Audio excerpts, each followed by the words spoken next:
The first thing you feel is the pull on your wrists. The second is the smoke. The third is the certainty that your life no longer belongs to you.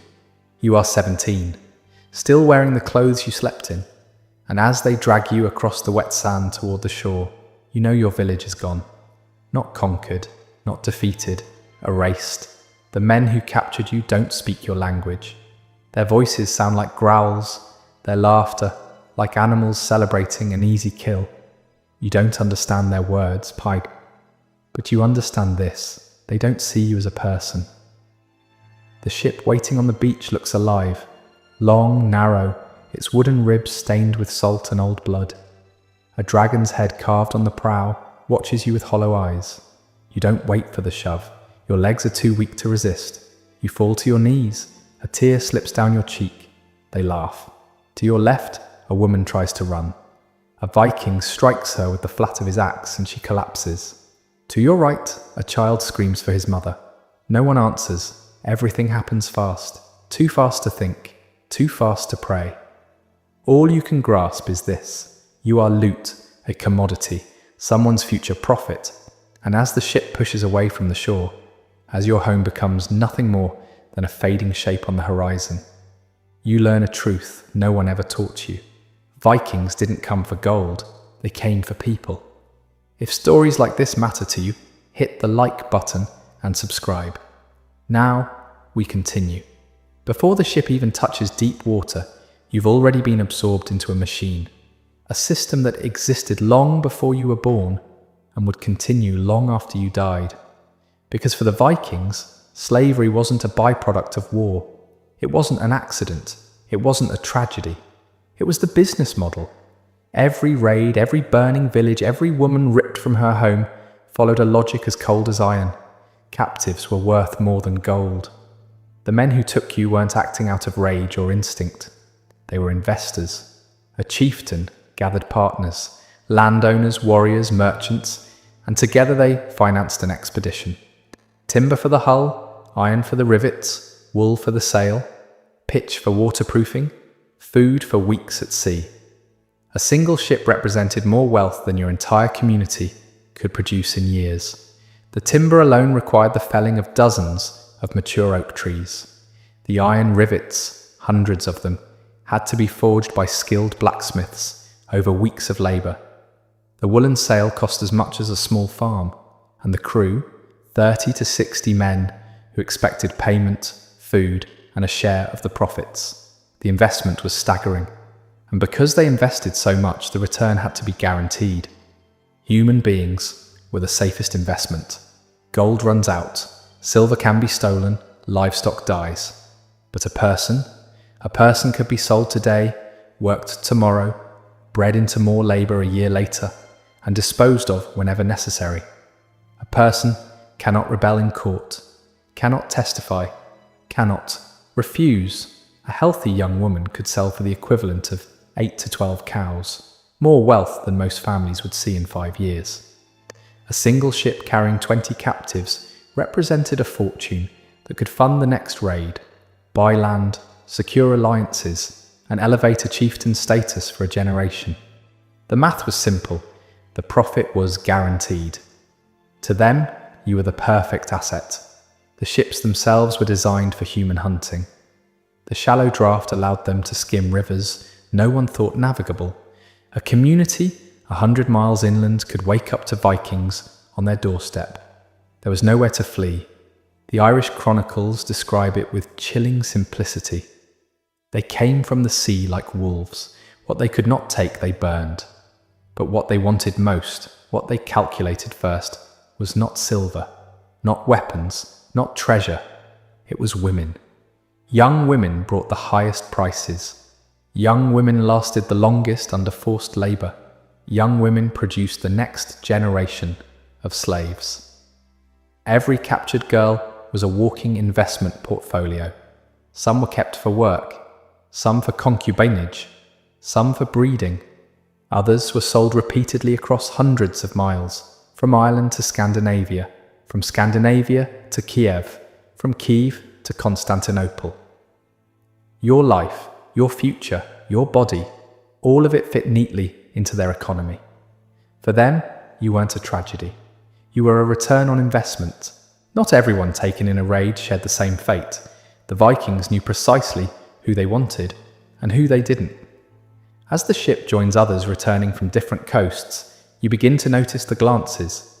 Quick, practiced, transactional. None of them are random. They are evaluating you the way a trader evaluates livestock. Quietly, efficiently, without a shred of humanity. During a raid, the first targets were always the same. Isolated farms, undefended villages, monasteries where the terrified fled for protection. But inside those places, the true prize was never the gold or the cattle. It was women of the right age. Monastic chronicles record it bluntly.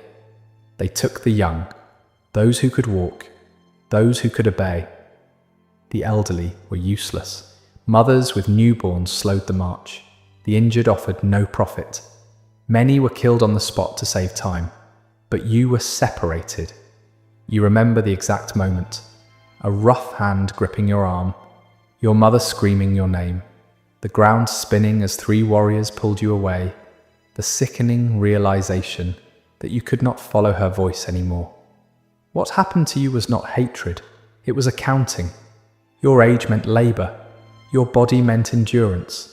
Your future meant children born into bondage. Your presence meant guaranteed silver in any market from Dublin to Hedeby. Some women were marked for domestic servitude in Scandinavia. Some were destined for Norse settlements in Ireland or Iceland. Others would be forced far east, where traders along the Volga paid high prices for captives from the British Isles. But all of them, all of you, shared the same beginning. Forced separation, forced silence, forced erasure. The world narrowed to commands you could not understand and paths you could not fight. You see a boy clutching his sister's dress as a warrior tears them apart. You hear 2 girls begging to stay together before a man kicks one toward a different ship. You watch a mother drop to her knees, reaching for her daughter's hand, until a Viking drags her away like discarded fabric. The brutality wasn't loud, it wasn't chaotic, it was methodical. And in that cold efficiency, you finally understood something far worse than fear. They had not just captured you. They had dismantled everything that made you belong to a world. They weren't taking people. They were sorting merchandise. The journey begins long before the ship reaches the open sea. It begins with the creaking of timber under the weight of armed men, the tightening of wet ropes around your wrists, the first muffled sobs of the women sitting beside you. All of you lined up, silent, shaking, waiting for a future none of you can see. You are forced to sit on the floorboards between the rowers. There is no space to straighten your legs, no space to lie down, barely enough to breathe. Your clothes are soaked by waves that crash over the sides. Salt burns the cuts on your skin. Your teeth chatter uncontrollably as the cold wind slices through your thin dress. A woman beside you gets seasick and vomits. A Viking pushes her away with his boot, not out of cruelty, but out of habit, the way someone moves a sack that's in the wrong place. Hour after hour, the ship moves forward. Every stroke of the oars sends a vibration through the wood, into your body, into your bones. Your world shrinks to the rhythm of iron against water, wood against muscle, breath against fear. Food is scarce. Most of it goes to the rowers. To you they toss scraps, a handful of damp oats, a crust of hard bread. You learn to eat fast because hesitation means hunger. At night, the cold becomes unbearable. The wind cuts through your soaked clothes like knives made of ice. You try to huddle with the other women for warmth, but the chains make it impossible to get close enough. Your fingers go numb. Your lips crack and bleed. The wooden planks beneath you are slick with seawater, and something darker you try not to think about. When a storm hits, the terror becomes absolute. The ship pitches violently. Water pours over the sides in sheets. The rowers tie themselves to the benches. You and the other captives are left to grab whatever you can. Wet rope, splintered wood, each other's arms. A girl near you loses her grip and slides toward the edge. A warrior catches her by the ankle, not to save her, but to protect his investment. He drags her back and ties her wrist to a rowing bench so tight the rope cuts into her skin. The sound of the ship is constant, wood groaning under impossible strain, water slapping the hull, the rhythmic grunt of men pulling oars, the wind screaming through the rigging. It burrows into your skull until you can't remember what silence sounds like. Some women faint, some whisper prayers, some don't wake up. When a woman dies, they don't stop the ship. A Viking lifts her by the shoulders, drags her to the side and lets the sea take her. No words, no pause. Her life ends in seconds, forgotten in the next wave. But the worst moments are when the oars stop. Not for rest, not for mercy, but for inspection. Torches move across the women's faces.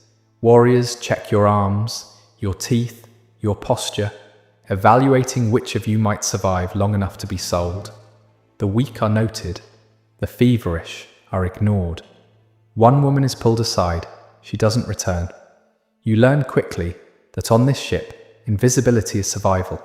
Crying makes you noticeable, strength makes you valuable, fear makes you tempting. You hold yourself still, barely breathing, wishing you could sink into the wood beneath you. Because in the belly of a Viking longship, surrounded by men who see you as cargo, not a single thought is more terrifying than this one. Being noticed might be worse than being forgotten. When the ship finally approaches land, you expect relief. But the moment you see what waits for you on the shore, relief dies faster than hope. It is not a village, not a settlement, not a sanctuary. It is a market, a place built on noise, bargaining, metal, sweat, and human misery. Men shout across the docks. Traders argue over prices. The smell of fish mixes with smoke, tar, and fear.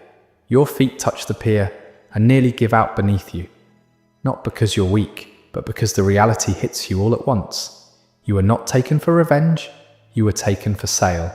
You and the others are herded into a line. The ropes around your wrists are cut, but only to be replaced with chains. Cold iron clamps around your ankles. The weight is crushing, humiliating. It tells you more clearly than words ever could.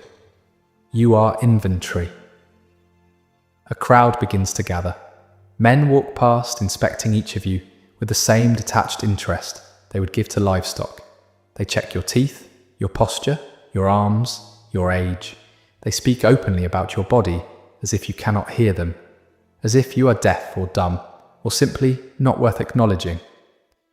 One woman tries to cover her chest when a trader rips her clothing to show her better. He slaps her so hard she falls to her knees, not for resisting, but for slowing the transaction. Prices vary. Young women sell fast. Strong women are worth more. Pregnant women are discounted. Sick women are discarded. Some buyers are Norse settlers bringing home new labour. Others are traders moving stock to different ports. Dublin, Hedeby, Birka, Kaupang. For some women, this dock is only the first stop in a long chain of markets, stretching from the British Isles all the way to the Caliphate. You realise you will not see the women beside you again. Not the one who prayed, not the one who trembled, not the one who held your hand in the night. A man steps forward, points at you, says something you don't understand. The trader smiles. Your chain is pulled, your world shifts, and in the space between two breaths, your fate changes forever. You are sold. The house they take you to is nothing like the home you once knew. It is long, dark,